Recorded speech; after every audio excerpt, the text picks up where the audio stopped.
WrestleMania. Many, many hours of naked backs slapping canvas flooring for those who like that sort of thing. It is the pinnacle of the WWE's calendar, that combat sport mixed in with soap opera storylines and predetermined results. Smorgasbord that we all grew up with, and most of us grew out of. But I tell you what would bring them back, what would make everyone watch it. If this happened... Incredible! Or this happened...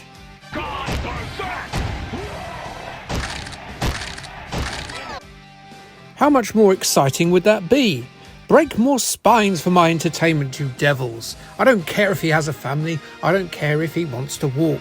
I want to see moves make that noise in real life. Come on now.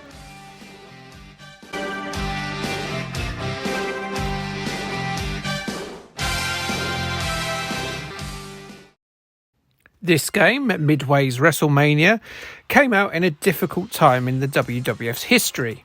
You recognise these fellas? Well, they were either retired, off wrestling somewhere else, sitting at home being a bit racist, or dead. And you recognise these fellas? Well, they simply weren't the household names that they were about to become yet. This game came out in the new generation era, a time after an embarrassingly public trial had left Vince McMahon's promotion on the ropes, as the rampant steroid use of the 80s and early 90s was finally noticed by the authorities in the US. Though there was still muscle-bound hunks here, there and everywhere in the WWF, they weren't quite as front and centre. The biggest name, Hulk Hogan, went off to be on telly, very bad movies, and eventually ended up on Ted Turner's Paybook in the WCW, looking a tad more deflated from his 80s pomp. So Vince hitched his fortunes on new and upcomers like Bret Hart and Shawn Michaels, lithe, athletic and incredibly good at wrestling. And they were assisted by decent supporting acts like a young Undertaker and Razor Ramon.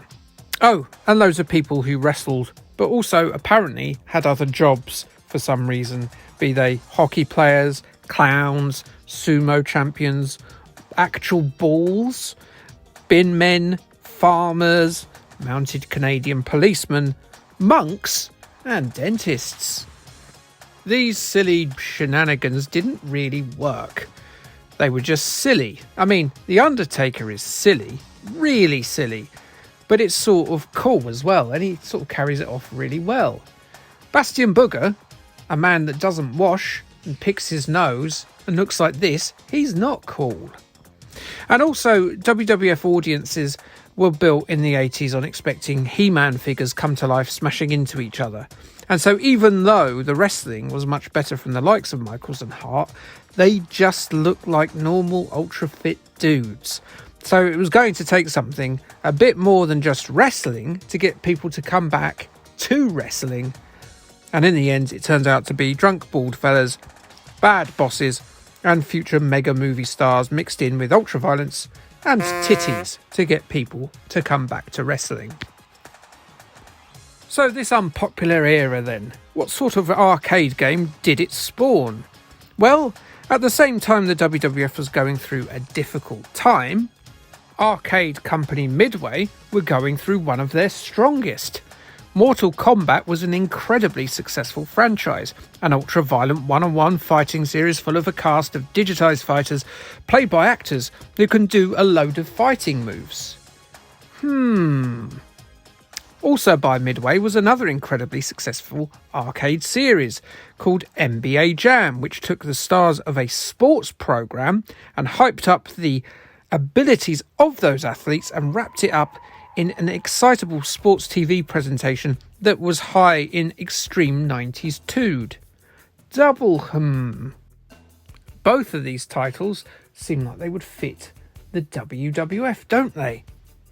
And if you wanted an arcade wrestling creation like WWF SuperStars or WresleFest, then maybe you didn't think this was a perfect fit.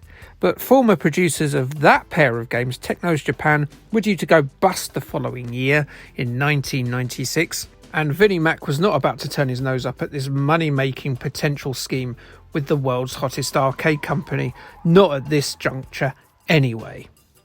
1995's WrestleMania is a Midway game through and through. The glitz and glamour of NBA Jam is perfect for a WWE game, and getting the stars of America's #1 wrestling promotion to do superhuman acts, both hyper-athletically and from a superpower point of view, fits together really well, like Paige and Xavier Woods did in that video that you claim you haven't seen, but I bet you have. That's how to make an Oreo. But it's the Mortal Kombat series where WrestleMania borrows most of its elements. The combos, the sick crunching moves, the motion capture of the already employed cast and their array of exaggerated wrestling moves, the structure of the game, uppercuts that send the WWF stars higher than Shawn Michaels in his 1990s pomp. It's all very Mortal Kombat, if a tad bit more family friendly. It's silly rather than edgy. Selectable fighters include the stern and serious Bret Hart, resplendent in the sort of attire that would entice many a curious man should he have appeared on a gay porn VHS. The leather jacket, the pink leotard, the single-lensed sunglasses. Then, of course, there's Shawn Michaels, who actually did do a bit of softcore porn in the form of a Playgirl shoot, and during that period was apparently an absolute shite of a human being by all accounts, and yet still one of the best wrestlers in the world. You have, of course, got the famous Undertaker during his first run when he moved and dressed like a lonely teenage goth, complete with, for some reason, purple marigolds and dog turd bags on his ankles. I don't know either. Is that how Undertakers dress? No idea. Next in line, we've got Bam Bam Bigelow, who was very spry for a big fella and took the brave step of replacing his lack of hair with a tattoo of fire, and then wearing fire like Guy Fieri. Seriously, if he gets caught in a house fire, he's only got himself to blame when the firemen can't see him.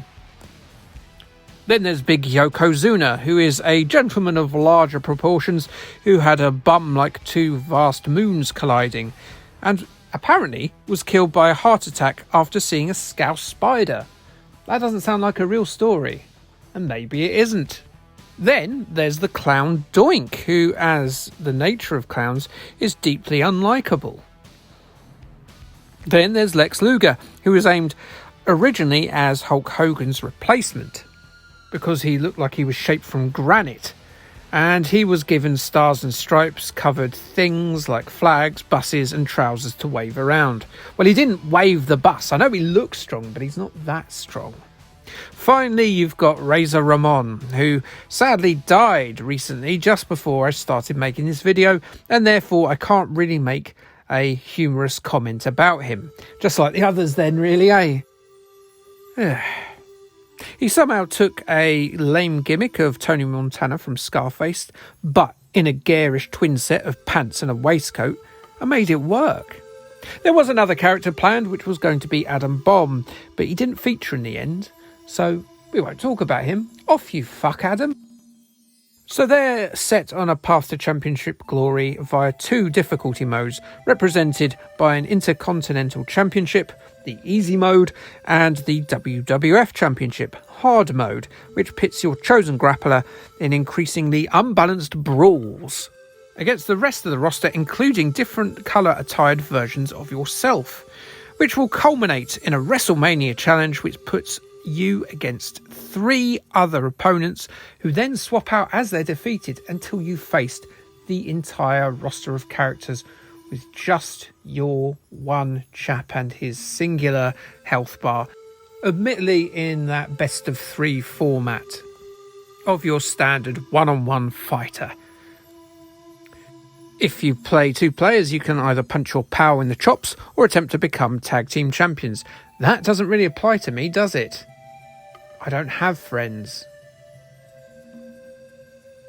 Feel bad for me. And, as you've no doubt witnessed, as silly as wrestling is, this game is super silly. Yokozuna sweats ham. Razor Ramon's hand turns into, well, razors. Doink uses clown's implements. Don't worry, not the ones that keep children locked up in his basement or a cupboard to hide a hard drive when the police come calling. I mean proper clown's instruments, like hammers, comedy hammers. Ho ho! And despite its very tenuous links to the world of wrestling, it was very well received by the press upon its release. GamePro gave it a glowing review, stating that if you lose the blood from Mortal Kombat, the basketball from NBA Jam, and throw in some wrestlers, you get WWF Wrestlemania, one of the most addictive arcades to date. It ended up getting converted to the 32X, the Mega Drive, the Super Nintendo, the Saturn, and the PlayStation, and even got a console-specific sequel that was just as bizarre, called In Your House. For me, personally, it doesn't find a very attentive audience. I have a dislike of the Midway digitised graphical style, and I didn't particularly enjoy NBA Jam or any of the Mortal Kombat games. What's more, I'd sort of moved on from wrestling at that time to stare wistfully at girls, creepily in a way, just sort of like a prototype incel, while listening to Radiohead, Manson, Nirvana and a string of other Mismog music. But I wasn't really keen anyway on what was a dismal time for the WWF. I also genuinely loved the Technos Japan efforts of WresleFest and WWF SuperStars, and was pretty disappointed we didn't get another one of those. And so all in all, this complete change in approach left me cold, and still does to this day. That said, I do understand that there's a complexity and depth in WWF Wrestlemania that just isn't in those pick up and play Technos games. You get combos, you get special moves, you get like crazy moves that take a lot of input and a lot of training to get right. Something that you can't really say about those Technos games. It's got an admirable sense of humour too that I do really appreciate in retrospect. Especially the endings that have been covered much better in the Wang video, but let's just present the highlights in a very shortened fashion. The Undertaker defeats his ultimate adversary, which is his own shadow, and then decides to absorb all the other wrestlers' souls.